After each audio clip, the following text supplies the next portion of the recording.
So here we are for the Barnet Boxing Barber, and I'm here at the boxing in Chippenham with Big Joe Egan. Joe! Hello, good to see you again. Lovely to meet you. I've done a bit of research on you and I've had a good think about what I want to say to you. And there's a million questions, but I could only ask you a few. Ask away. I want to go back to your days with Mike Tyson straight away. 17 years old. Floyd Patterson's kept you on there in America. You've gone up to the Catskill Mountains. You've seen Mike knocking people out and you've jumped in the ring with him. What did you think that first time when he come towards you? Before I got into the ring and I watched him knocking out powerful men, I tell people I ruined a good pair of underpants at that moment in time. But when I got into the ring and you're actually facing him, the ferocity of the man, inside of the ropes is savagery. Outside of the ropes, he's actually a nice guy. You know, we've been friends 40 years now.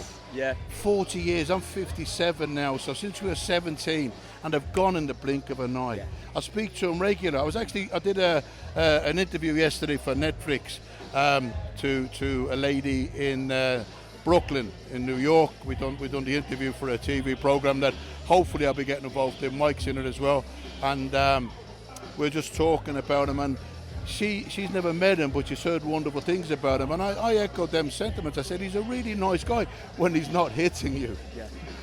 But you've seen so many reincarnations of Mike over the years, and you've seen him go through so many situations in his life. You've seen Mike at his lowest, and you've seen Mike now enjoying life as an older guy, as an ambassador of the sport and a talker of the sport. You know, what was it like as a friend, seeing him in his darkest times? I'm going to tell you a story now, right? When I took Mike to see my mum in Dublin, right? And they'd been speaking on and off on the phone for 22 years and they'd never met. And this day Mike said to me, "How's your mother doing, Joe?" I said, "She's not so good, Mike." She had a lump removed from her neck and we're worried about it being a cancer lump. My Uncle Brian, my mum's brother, died of cancer at 47. He said, "Let's go and see her mother, Joe." So we've landed in Dublin. Scott Welch, the former British Commonwealth heavyweight champion. My mother was staying at my auntie's house. She wasn't well enough to look after herself. She'd been released from hospital. We went to the house. Mike embraced my mum, a fragile woman. This man can break bones with punches. And he embraced the fragile woman. And my mum's birthday is the 12th of July. Mike's birthday is the 30th of June. They're both of the Cancer birth sign. And my mum said, "It's so wonderful to see you, Mike. You know, after all these years of speaking on the phone," he said, "Miss Egan," he said, "I remember on my 18th birthday," and at the time it was 22 years previous, he said, "You sent over a shoebox with some potato chips in it, Irish potato crisps, some money in an envelope, it would have been very little money, and some sweatshirts, it would have been second-hand sweatshirts." And my mum said, "Mike, you remember that?" He said, "Mrs. Egan," he said, "very few people have given me anything in my life." Yes, I remember that. Scott Welch got choked up and had to leave the room. I broke down crying. And Mike looked at me, excuse the language, he said, "Joe, motherfucker, you're always crying." Mike made me cry so many times. But this man could have been a billionaire athlete, remembering a couple of packets of crisps, a couple of second-hand sweatshirts and a couple of pounds in an envelope. Even with all his achievements in his life and the world titles and everything else, I don't envy that man's life, what he's had to live, what he's had to endure. Running wild on the streets of Brownsville in Brooklyn as a 10-year-old boy trying to make ends meet. He's had a hard road. When Cuss got hold of him, was able to mind him and wrapped him in cotton wool, that was some safety for the boy. But then when Cuss died, he was in the world of boxing, which shark-infested waters in the world of boxing. That's the promoters and the managers, you know, and really fighters are a piece of meat to these guys, you know. When you've seen him get knocked down by Lennox Lewis later on in his career, and he was past his best obviously, you must have had mixed feelings because you've sparred with both of them, you've actually fought Lennox Lewis as a younger guy, and you know that Mike Tyson in his heyday wouldn't have worried about Lennox Lewis, and later on when he got knocked down by Lennox Lewis, it was towards the end for Mike, wasn't it? The thing was, Mike was very sad, and I don't condone the use of drugs. I'm not making excuses for the man, but his body had been ravaged by drugs, by drink, by late nights. When he fought Lennox, he was a shell of a man. Take nothing away from Lennox. Lennox beat what was in front of him, but it was a shell of a man. And the thing is, Mike Tyson handled bigger men A lot easier than Lennox handles smaller men. On a level playing field, I believe, it's only my opinion, we're all entitled to our opinion, I believe Mike would have beaten Lennox reasonably easy, you know, because like I say, he was a lot faster than Lennox, he was a lot more agile than Lennox. Lennox was a beautiful upright boxer and an incredible right hand. I fought Lennox, so I know what Lennox is capable of. Lennox was an incredible boxer, a very underrated boxer, but Mike handled tall boxers with ease. Guys that came to survive and run, he wouldn't have been able to catch as well as the ones that stood in front of him to fight. And Lennox is a proud man. Lennox would have stood in front of Mike and fought, and I think he would have come second on a level playing field. I'm inclined to agree with you there, Joe. I want to take you to Danny Williams when Danny Williams fought Mike, because Danny Williams put a lot of punches together and he was too much for Mike on that night. Again, Mike was past his best, but he just beat Etienne the year before and he looked good doing it. But then when he stepped in the ring with Danny, he was meant to steamroller Danny in a couple of rounds, and Danny Williams was nothing. But Danny just got something from somewhere, and Mike I always felt was dangerous at any level, but Danny Williams just found the best punches of his life and took Mike out of there in style. At that stage of Mike's boxing career, Mike had fallen completely out of love of the sport. Danny Williams, like I say, take nothing away from the man, it's a win on his record over Mike Tyson.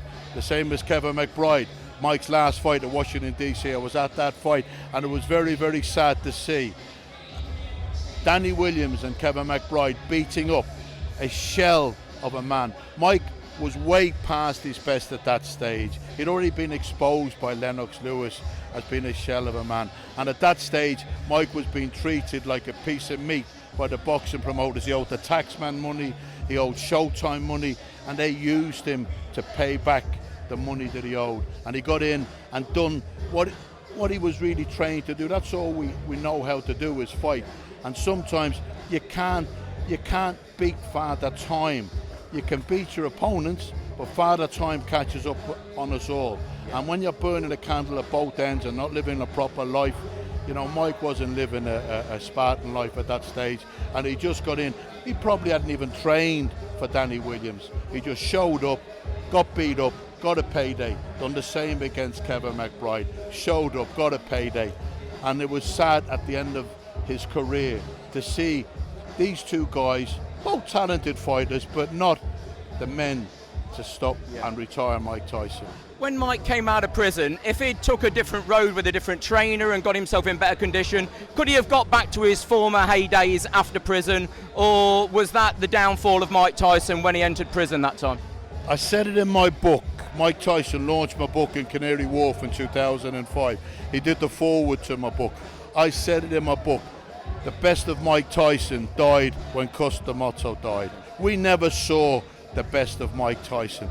Mike was a boy when he won the world heavyweight title. Cus didn't even get to see him win the world heavyweight title. Cus had died, and then Mike was on a spiral downward slope at that stage.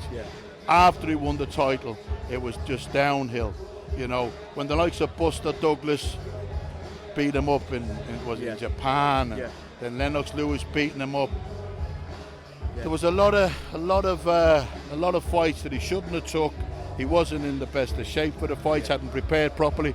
And there's an old saying, fail to prepare, be prepared to fail. And that's what happened with Mike. When Cus died, the best of Mike died. It's absolutely lovely to meet you, because, you know, I feel like I'm standing here with, you know, boxing royalty, because I really do, because, you know, you're the man that, you know, helped the man. So without the sparring that Mike got with you and other fighters, he wouldn't have actually gone on. Well, everybody needs everybody in the sport, and without you sparring him, he wouldn't have been able to go on and have a great camp and beat somebody. But when you were sparring him in preparations, when did he go out after sparring you and take somebody's head off and you think, wow, yeah, I could always see that happening because I'd been sparring him? Cus used to say, what Mike lacks in experience, he uses in aggression. Every punch Mike throws is with bad intentions. So if you don't move and you stand and you try and punch it out with Mike, you're coming second. You know, the only hope you really have against a powerful puncher like Mike is to move on your back foot. I covered up, I worked on my defence. I couldn't stand toe to toe with Mike, not a chance. You know, he hurt me so many times. As I said earlier on, he made me cry so many times. He knocked me out on my feet. I held on to him. Yeah. You wouldn't have got me off him with a crowbar. I was holding on that tight. Yeah. But I was living a good life with Mike. Yeah. I was earning good money. The money I earned, I sent home. It helped shape my brothers and sisters' lives in Ireland. One of my sisters came to America. She married a policeman in New York. They still live in North Carolina. My other sister went through college and became a chartered accountant.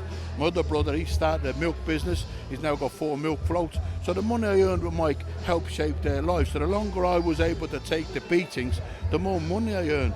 So have to is a horrible master. Yeah. But the thing was, when I stayed on my feet with Mike, I really believed in boxing. There's a lot of it psychological. Yeah. And if I could take Mike Tyson's punishment, I could take anybody's punishment. That's why I was able to stay on my feet with Lennox Lewis, Bruce Seldon. I beat Seldon in Atlantic City. He went on to win the World Heavyweight title. My cornerman wanted to retire me on my stool after the first round. But in my mind, I knew that the worst punishment I'd ever had in my whole boxing career was off Mike Tyson. Yeah. And I was able to take that. Yeah. So if I could take that, psychologically I believed I could take any punishment. Yeah. I think 9 times Irish champion. That seven. Sorry, 7. Seven. But seven. you know, I know that must be very dear to your heart. Winning because 1 was dear to my heart. And winning 7 was amazing. Yeah, and you're a very proud man, and to get that must be something you'll hold for the rest of your life. And you look at the young crop of lads coming through, and you know, do you think Mike would have gone through these lads that are there today, or do you think he would have struggled with your Tyson Furies as big guys? You know, you say Augusta Marta, Mike would have still gone through all of them. In his prime, I really believe that Mike could live in any boxing era, in his prime. You know, I believe Tyson Fury, with his boxing ability, might have given Mike difficulty. Yeah. But I still believe that Mike would have got to him. Yeah. If Mike was on form. Yeah. Right? Yeah. But I do believe that Tyson Fury is the best of the current crop of heavyweights. Yeah. His boxing brain is second to none. His boxing ability is second to none. But with Mike Tyson, like I said earlier, he handled tall men a lot easier than maybe Tyson Fury would have handled a small man like Mike, you know. I agree with you. I think we're going to have to cut it short now because we're holding this show up, but I could talk to you all night long, and I'm sure I'll talk to you again. But, you know, thanks for chatting to me. You know, pleasure. I'm from Cornwall, I've come up, and I'm spreading the word with mental health with Man Down, the charity that I work with. I'm a mental health ambassador there. And, you know, I just want to get the conversation going against young men. All, you know, keep lifting each other and keep helping each other. Well, Tyson Fury isn't just a great ambassador for boxing. Boxing needs great ambassadors. He's also a great ambassador for mental health. Because if the heavyweight champion of the world can admit that he's got issues and problems, why can't me immortals like the rest of us admit that we've got issues and problems? He has been such a role model for people with mental health issues.